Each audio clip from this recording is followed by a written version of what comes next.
Video में हम बात करेंगे हेड एंड शोल्डर इस पैटर्न के बारे में। इस पैटर्न को अगर हम देखेंगे तो ये हमें एक आदमी के सर यानी कि हेड और शोल्डर की तरह दिखते हैं, जैसे आप स्क्रीन पर देख रहे हो। हेड एंड शोल्डर ये अप ट्रेंड में बनता है और ये एक बेरिश रिवर्सल को इंडिकेट करता है। मतलब अभी जो अप ट्रेंड चल रहा है वो खत्म होके डाउन ट्रेंड चालू होने वाला है। अभी हमें ये समझना है कि ये head and shoulder chart pattern कैसे बनता है और हमें इससे कैसे ट्रेड करना है। यहाँ पर आप देख रहे हो कि मार्केट अप ट्रेंड में चल रहा है, जो कि इस पैटर्न को बनने में बहुत ही इंपॉर्टेंट होता है।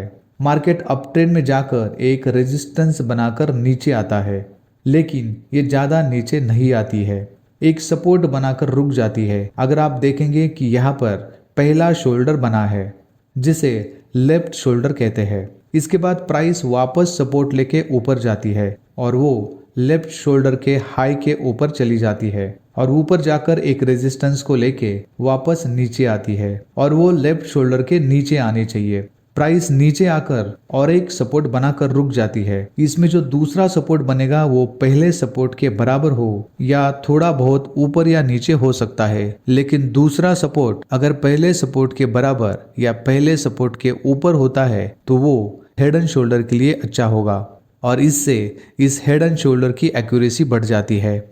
और यहाँ पर अगर आप देख पा रहे हो कि हेड फॉर्म हो चुका है, इसके बाद प्राइस वापस ऊपर जाने लगती है और लेफ्ट शोल्डर के बराबर या उसके ऊपर या नीचे रेजिस्टेंस बनाकर वापस नीचे की ओर आ जाती है, लेकिन ये बहुत तेजी से नीचे आ जाती है। और अगर आप यहाँ पर देखेंगे, यहाँ पर दूसरा शोल्डर बना हुआ है और ये दोनों शोल्डर्स एक दूसरे की तुलना में ऊपर या नीचे हो सकते हैं, लेकिन जो हेड है वो हमेशा ऊपर ही रहेगा।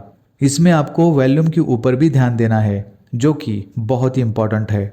हेड एंड शोल्डर के बीच में 7 to 8 कैंडल का गैप होना चाहिए। इसमें अगर कम कैंडल का गैप है तो ये वैलिड हेड एंड शोल्डर नहीं माना जाता। इस तरह से आप चार्ट के ऊपर फॉर्मेशन देखेंगे तो आपको समझ लेना है कि ये हेड एंड शोल्डर का चार्ट पैटर्न है। इस पैटर्न में टाइम फ्रेम का कोई महत्व नहीं है, क्योंकि ये पैटर्न किसी भी टाइम फ्रेम में बन सकता है। सिर्फ आपको कुछ चीज़ों के ऊपर ध्यान देना है। अगर आप इंट्राडे ट्रेडिंग कर रहे हो तो शोल्डर और हेड के बीच में 7 to 8 कैंडल का गैप होना चाहिए। अगर शॉर्ट टर्म ट्रेडिंग कर रहे हो तो 4 to 5 वीक का गैप होना चाहिए और अगर मीडियम टर्म ट्रेडिंग कर रहे हो तो 4 to 5 मंथ्स का गैप होना चाहिए। अभी यहाँ पर हम ये समझेंगे कि इस हेड एंड शोल्डर पैटर्न के साथ हमें कैसे सेलिंग करना है। ये एक बेरिश रिवर्सल को इंडिकेट करता है, इसका मतलब हमें यहाँ पर सेलिंग करनी है। तो चलो इसे डिटेल में समझते हैं। स्क्रीन पर आप देख रहे हो कि यहाँ पर हेड एंड शोल्डर पैटर्न तैयार हुआ है। हमें इसमें दोनों शोल्डर के बीच में जो सपोर्ट बना है, उन दोनों सपोर्ट के लो को टच करते हुए एक ट्रेंड लाइन को ड्रॉ करना है और इस ट्रेंड लाइन को नेक लाइन कहा जाता है। हमें इसमें सेलिंग करने के लिए ये देखना है कि जब प्राइस राइट शोल्डर बनाने के बाद जब कोई कैंडल नेक लाइन के नीचे क्लोजिंग दे दे, तब उसके बाद वाली कैंडल में हमें सेलिंग करनी है और सेलिंग करने के तुरंत बाद जिस कैंडल ने नेक लाइन के नीचे क्लोजिंग दी है उसके हाई के ऊपर का स्टॉप लॉस लगाना है। ट्रेड लेने के बाद आपको ट्रेलिंग स्टॉप लॉस का यूज करना चाहिए। अभी यहाँ पर हम ये देखने वाले हैं कि हमें इस पैटर्न के माध्यम से कैसे और कहाँ प्रॉफिट बुक करना है। प्रॉफिट बुक करने के लिए जहाँ पर पहला सपोर्ट बना है उसे अगर हम ए पॉइंट कहते हैं और जहाँ पर हेड बना है उसे अगर हम बी पॉइंट कहते हैं, तो यहाँ पर पॉइंट ए और पॉइंट बी के बीच का जो डिफरेंस है वो हमारा टारगेट होता है। इसमें जब प्राइस राइट शोल्डर बनाकर नेकलाइन के नीचे जाती है तब पॉइंट ए और पॉइंट बी का जो डिफरेंस होगा वो नीचे की ओर हमारा टारगेट बनेगा।